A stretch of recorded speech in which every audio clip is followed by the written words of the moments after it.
What's going on, man? Welcome back to the basement. I'm Ron, and I'm gonna be honest, it's been a brutal last 12 hours. Aaron Rodgers tore his Achilles. A lot of you guys know I'm a diehard Jets fan. I'm gonna be honest with you guys. This is a waiver wire video. We're going to talk through my top 10 must-add waiver wire targets for week 2 of the fantasy football season.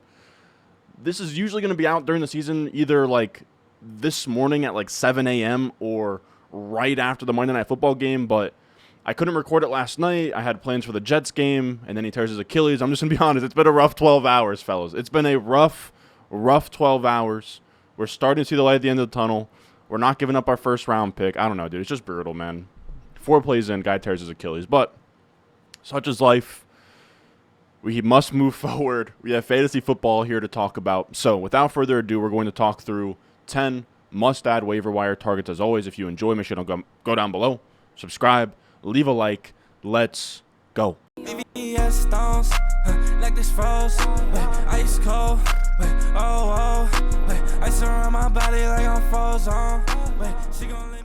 Now, some ground rules here.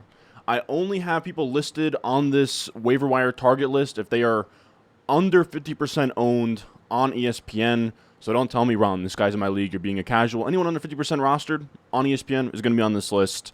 And I also have the first section is going to be priority ads. These are guys that you are spending like more than 15% of your budget on. And then we'll just have normal ads, which are guys you're just picking up off waivers for like $0 or just adding after waivers run. Now, of course, after I upload this video, I'm going to be writing my waiver wire article that I do every single week on the Patreon, patreon.com/Ron Stewart. You can find it in the description in the comment section down below. But I will be outlining all of my potential waiver wire targets with my recommended fab bids for every single one of them. So make sure you check that out if you are interested. But if not, let's talk about our first must-add waiver wire target here. We have Kenneth Gainwell. He is rostered in just 21.5% of ESPN leagues.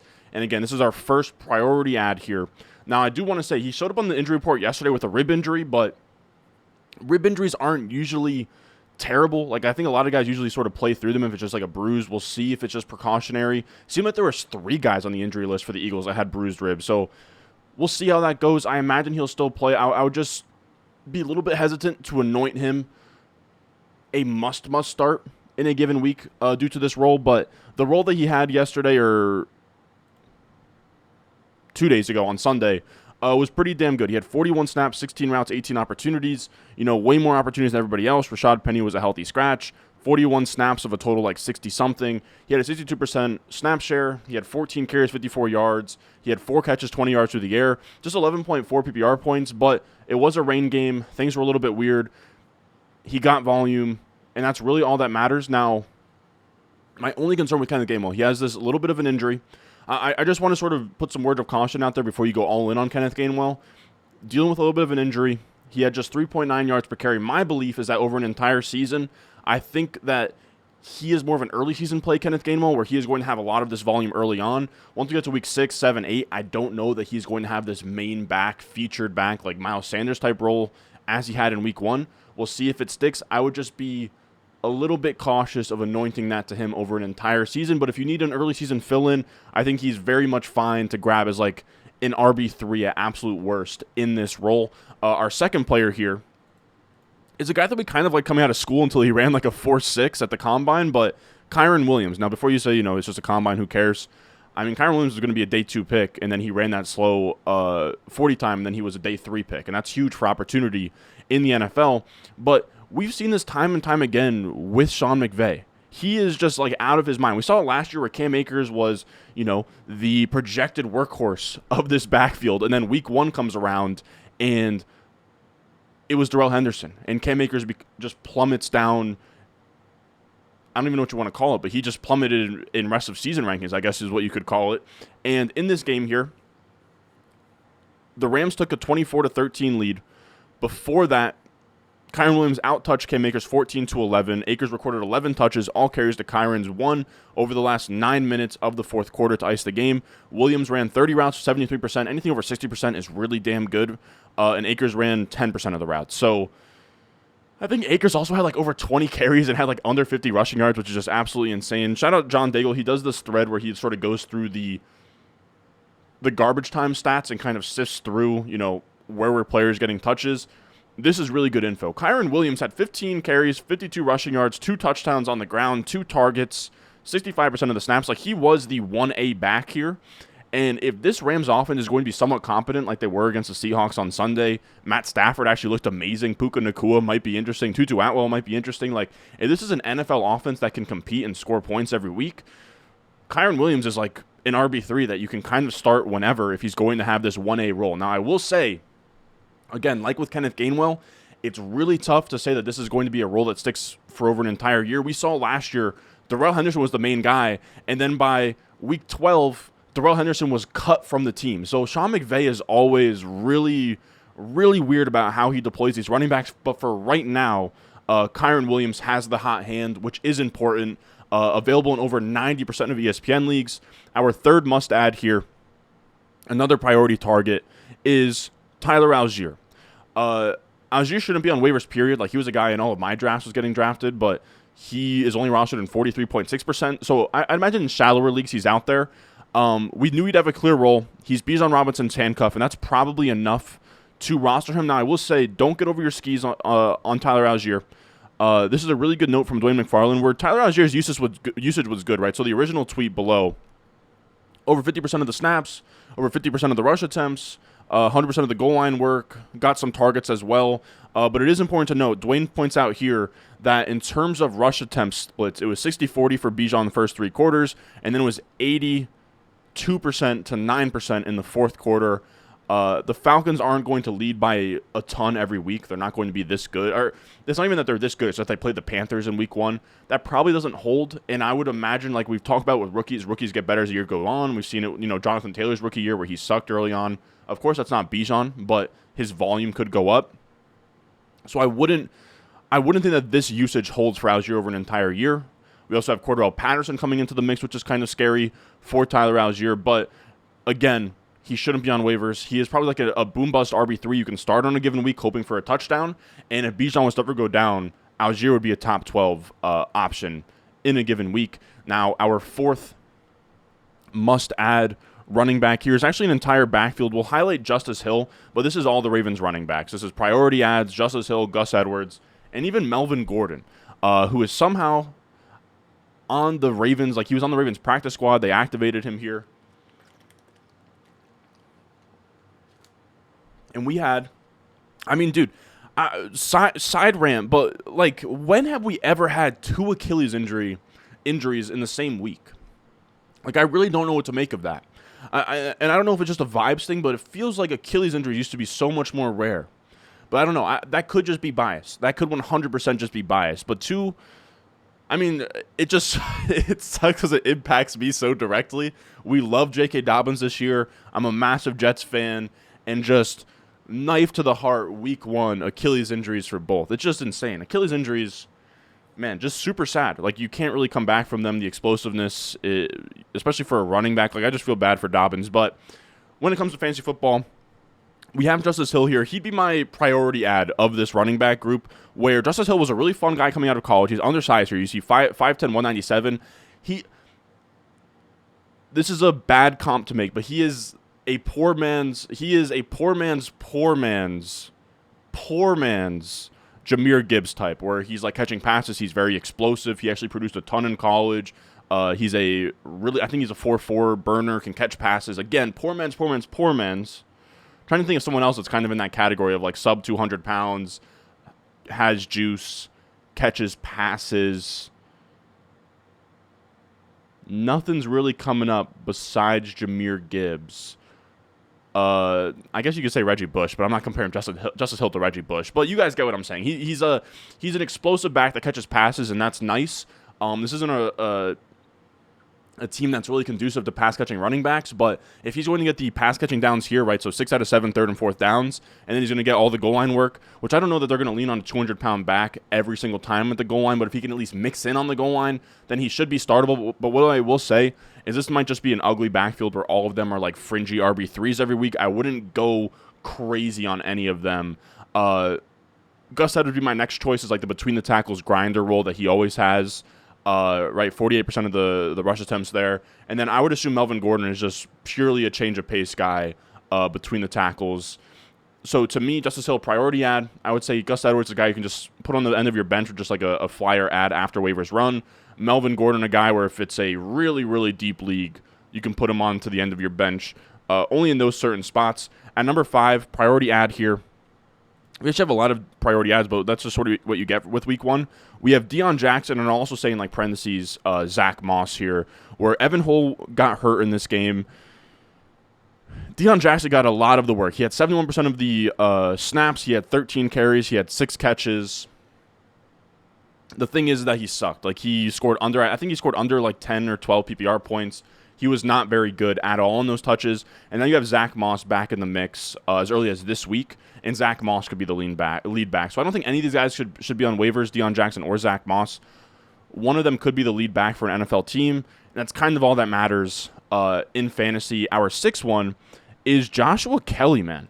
Joshua Kelley had a day on Sunday. I wasn't expecting him to have this big of a role, but he had 17 touches. He had 48% of the snaps. He had 38 snaps to Eckler's 41. He ran 17 routes to Eckler's 24. They both had 16 carries. Eckler had 5 targets to Kelley's 1.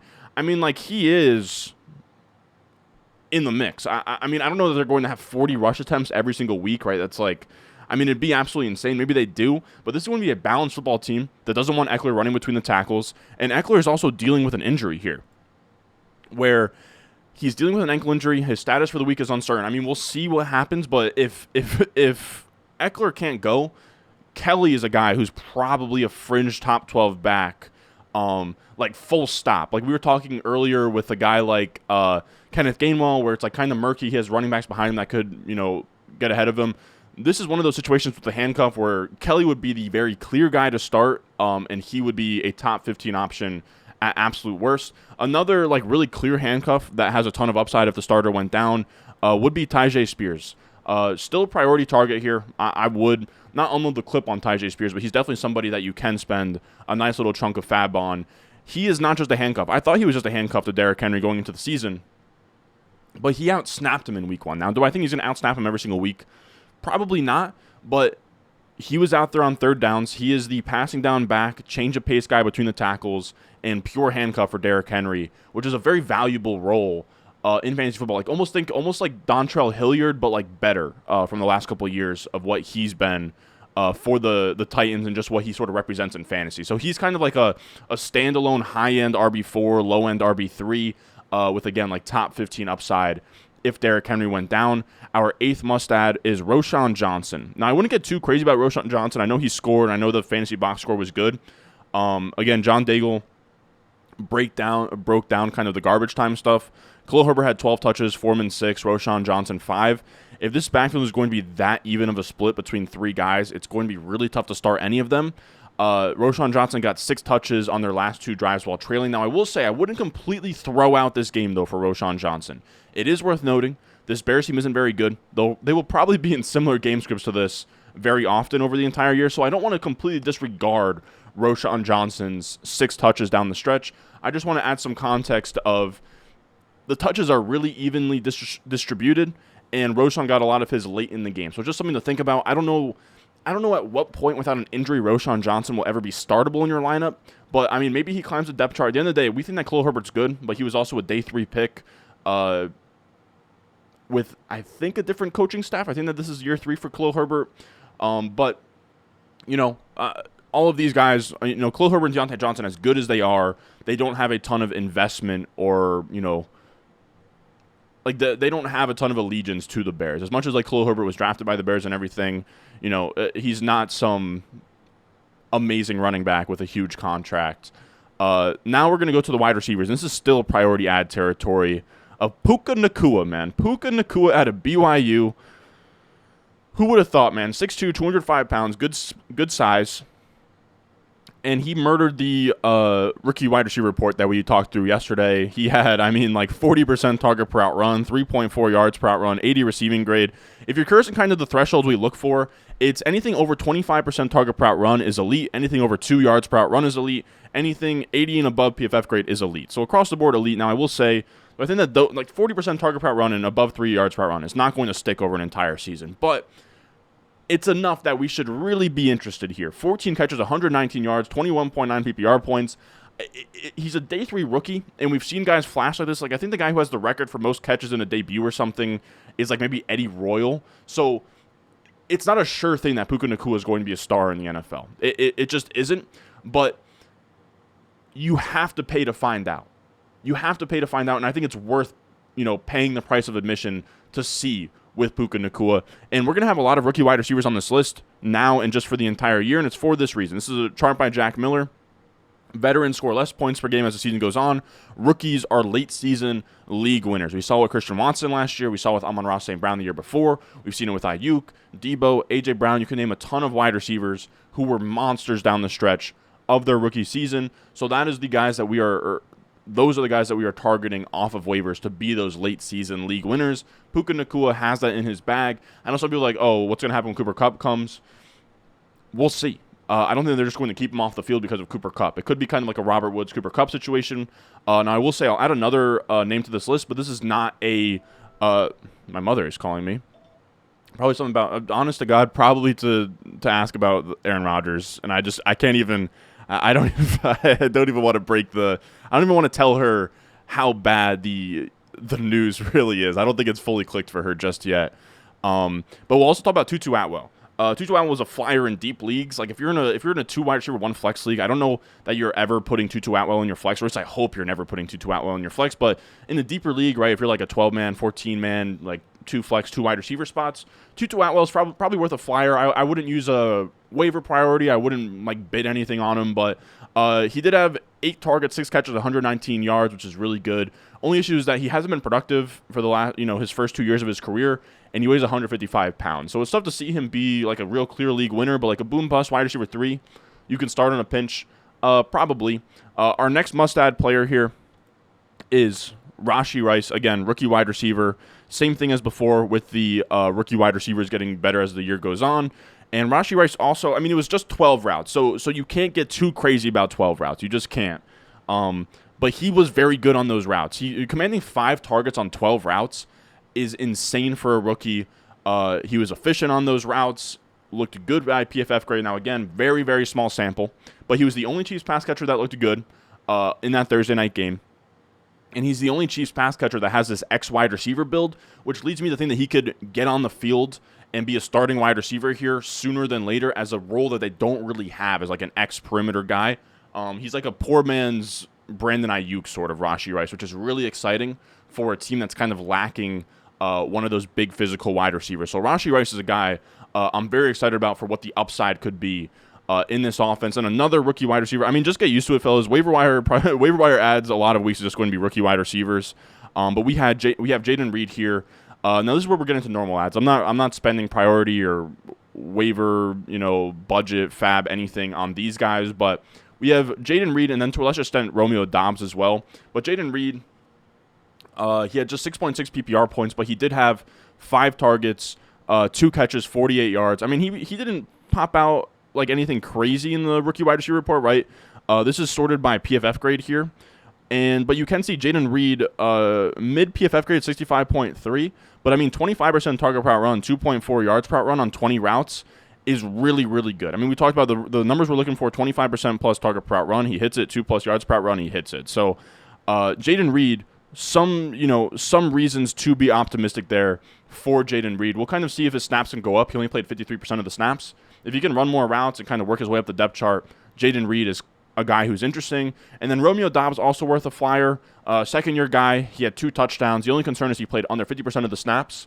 And he also had just 5 targets, 4 catches, 26 yards. So box score looks good with the 2 touchdowns, but wasn't really a crazy game. But the upside is sort of there. Now, I will say, The title of the video is probably going to be 10 players, but I don't know. We've covered, I don't know, probably more like 13, 14 here. I'm also going to give you guys just a bunch of tight ends to add. First up, we have Hunter Henry and Hayden Hurst. Those are the only two guys to score 15 or more points this week, and they're not rostered everywhere. So those are guys you can definitely add and start right away. And then some other options as well. Zach Ertz had like, I think over like 10 targets. Zach Ertz had a bad game, but the volume was insane for Zach Ertz, and he had a 91% route involvement. Now, route participation is like one of the biggest things you can have for a tight end to be good. So that's why we have this screenshot here. Luke Musgrave as well, big ad. I was shocked to see that he's not owned in more ESPN leagues. He was one of the, I think him and Hunter Henry are the only two tight ends this week to have over 50 receiving yards. Luke Musgrave is a great ad. Chigo Conco had a lot more routes than we thought he might have. He's a fine ad, but I will say I would have Sam Laporta over him. He looked good on Thursday. And then Jake Ferguson as well, before the game got out of hand, was dominating on a per route basis. I think that he might have had like over 5 targets on like 15 routes. Really good stuff from him. But that is going to do it for us today. Again, if you want the entire waiver wire fab recommendation breakdown, this is kind of how I just gather my thoughts. And then once I write this waiver wire article, I kind of order them out by the amount that I would bid in terms of fab. So again, if you want that, patreon.com/RonStewart. But if not, man, just leave a like, subscribe if you're new, and I will see you guys in the next one.